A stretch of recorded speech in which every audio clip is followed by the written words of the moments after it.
मंडळी, सध्या सर्वच वाहिनीवर नवनवीन मालिकांची रेलचेल पाहायला मिळत आहे. तू भेटशील नव्याने या मालिकेतून अभिनेता सुबोध भावे पुन्हा एकदा छोट्या पडद्यावर झळकणार आहे. 8 जुलैपासून रात्री 9 वाजता सोनी मराठी वाहिनीवर ही मालिका प्रसारित होत आहे. या मालिकेत सुबोध भावे AI टेक्नॉलॉजीच्या माध्यमातून तरुण दिसणार आहे.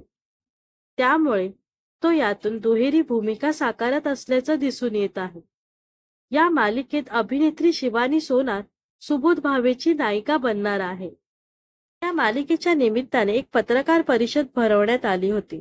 तेव्हा मालिकेच्या निर्मितीबद्दल अनेक खुलासे यातून करण्यात आले. या दरम्यान सुबोध भावे या मालिकेत दुहेरी भूमिका साकारत असल्याने त्याच्यावर टीका केली गेली. AI तंत्रज्ञान वापरण्यापेक्षा दुसऱ्या एखाद्या कलाकाराला ही संधी द्यायला हवी अशी चर्चा पाहायला मिळाली होती. काही कलाकारांनी सुद्धा यावर आक्षेप घेतला आहे. त्याच्या जागी आणखी एका कलाकाराला ही संधी द्यायला हवी. सुबोधने मात्र त्या कलाकाराच्या पोटावर पाय दिला अशी टीका त्याच्यावर केली गेली. या टीकेवर उत्तर देताना सुबोध ट्रोलर्सवर जाम भडकलेला पाहायला मिळाला. पत्रकार परिषदेत तेव्हा सुबोध स्पष्टपणे म्हणतो की मला असं वाटतं की मी असं केल्याने कुणाच्या पोटावर पाय आलेला नाहीये. ही लहानपणीची भूमिका करण्यासाठी कोणाला द्यायला हवे होतं?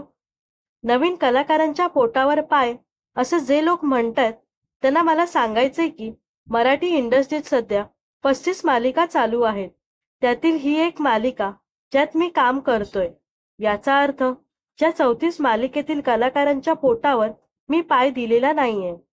मी एक अभिनेता आहे आणि जोपर्यंत मी मरत नाही तोपर्यंत मी अभिनय करतच राहणार आहे.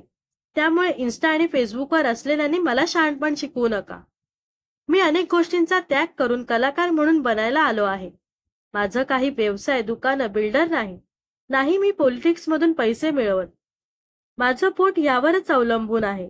माझं रक्त, जीव यावरच आहे आणि मी ते करतच राहणार आहे. त्यामुळे नवीन कलाकारांच्या पोटावर पाय हे जाऊन कोणाला तरी शिकवा. तर या नवीन मालिकेविषयी व या मालिकेत अभिनेता सुबोध भावे यांचं दुहेरी अभिनय तुम्हाला पाहायला आवडेल का? हे नक्कीच कमेंट करून सांगा. व अशाच मनोरंजन विश्वातील ताज्या घडामोडी जाणून घेण्यासाठी नक्कीच आपल्या चॅनलला सबस्क्राईब आणि फॉलो करायला विसरू नका.